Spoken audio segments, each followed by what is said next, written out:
Kyler Gordon playing safety? What's up, guys? Today we had some of our coaching staff meet with the media. Dennis Allen, Dan Ruchar, Richard Hightower, Declan Doyle, and Antoine Randall L. all had press conferences or spoke to a media member today and had some very interesting comments come out. I'm going to go ahead and break down the biggest tidbits from today's news. Let's go ahead and get right into it. First, it is not clickbait. Dennis Allen spoke about Kyler Gordon and his contract extension, and he immediately said he wants Kyler on the field all the time and not just in the nickel, basically saying he wants Kyler to learn another position, either outside cornerback or safety. Now, don't misunderstand what this means. Kyler is still our nickel corner, but in today's NFL, a lot of teams move their fifth DB around the field a lot. In fact, a lot of teams have been playing with three safeties and nickel even. But defensive coordinators love having chess pieces on defense.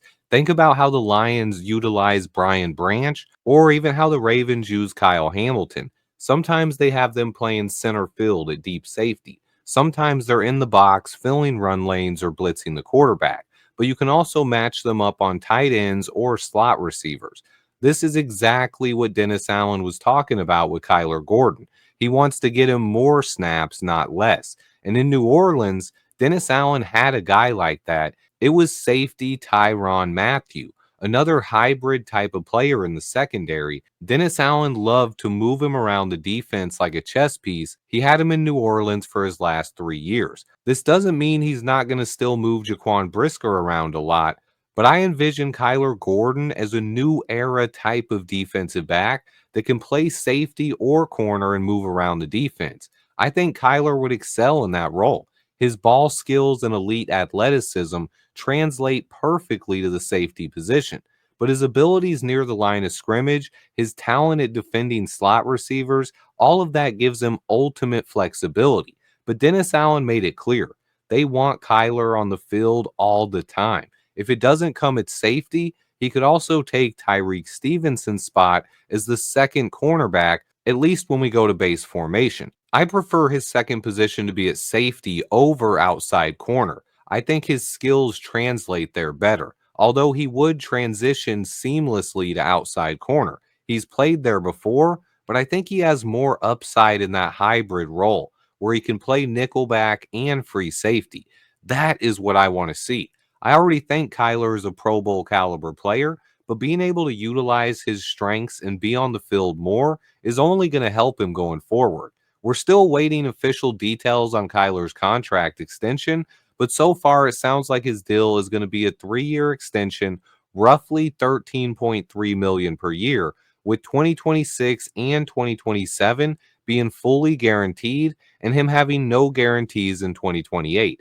Typical structure of a Ryan Poles deal, continuing to provide flexibility going forward, but it doesn't sound like he created any more cap space for this season, but we still have to wait to see how the deal is actually structured. Dennis Allen also talked about how important it is to create pressure on the interior of that defensive line. Again, that's the third or fourth time this offseason that our coaching staff has seemed to talk about preferring defensive tackles over defensive ends. And he also brought up Gervon Dexter's upside and how much he thinks Grady Jarrett is going to help him. He also thinks Dio Odengbo is really good at moving inside and rushing from the defensive tackle spot, at least in passing situations. It's kind of a mixed message there from Dennis Allen because they keep talking about the importance of defensive tackles, but if Deo is going to get a lot more snaps at D tackle and we sign Grady Jarrett, do we really have room for another DT right now? Think about it. Grady Jarrett, Gervon Dexter, Andrew Billings, Zach Pickens, Jonathan Ford, and Chris Williams. That's 6 defensive tackles, and Dio Odengbo is also going to get reps inside too. That's 7 people in the rotation already. That doesn't really leave a lot of room for a rookie. But don't get me wrong, I still think we draft a defensive tackle, but defensive end is the bigger need to me. And when I think about what Dennis Allen said, if Dio moves inside on passing downs, that opens a huge hole at defensive end, unless you think Austin Booker is ready to step into that role. I don't quite think he's there. So, based on what Dennis Allen said, Just like I've talked about already, I think defensive end is possibly our biggest need heading into the draft.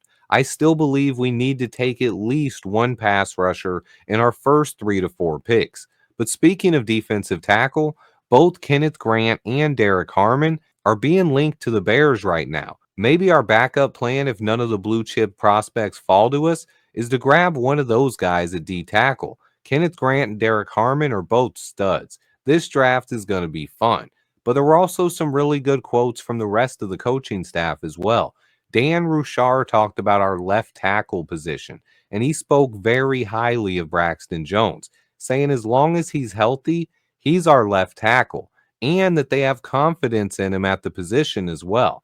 He went on to say that one of the greatest compliments you can give a player is being an overachiever. He said the Hall of Fame is full of them, and that's how he views Braxton Jones. But he said he believes Braxton will continue getting better. On top of that, Ruchar also had high praise for second year left tackle Karan Amagaji. He said it's not fair to evaluate anything he did last year since he missed all of training camp and preseason. He went on to say he's excited about Karan. He said he has the power, the length, and the athleticism to succeed at the position. I'm hopeful that Amagaji has a big camp this year. He has a ton of upside. Next up, our new offensive coordinator, Declan Doyle, talked about how hungry Caleb Williams is. He talked about how much that Caleb wants to be great and how hard of a worker he is. He also said Caleb is very open to accepting feedback and coaching, a pretty good listen from our new OC. He also went on to elaborate about Caleb getting comfortable taking reps under center and how much it's going to help this offense. But finally, Antoine Randall L spoke to the media as well, and his interview was awesome. I've always loved Antoine Randall L as a coach and a player, but I love his personality. He talked about growing up a Bears fan and being back in Chicago after a long playing career and his time coaching in Detroit. But the most interesting thing that he talked about was how high he is on our second year wideout, Rome Odunze. He said last year a lot of people had Marvin Harrison Jr. ranked number one and Malik Neighbors ranked number two, but his number one wide receiver was Rome Odunze. Sounds like he has some pretty special plans for Rome. And I think I've been pretty clear since about 6 months before we drafted Odunze. He was one of my absolute favorite players in last year's draft. His upside is insane. I think he's going to be a number one receiver for the next 10 to 15 years. But overall, there were some pretty good tidbits from today's press conferences. They are available on the Chicago Bears official YouTube page, like always. Check those out if you missed them. Also, I should be live with Glenn Morgan tomorrow, and check out some of my scouting reports I released this week as well. Please remember to hit that like button. Thanks to everybody for watching. Stay tuned, and until next time, bear down.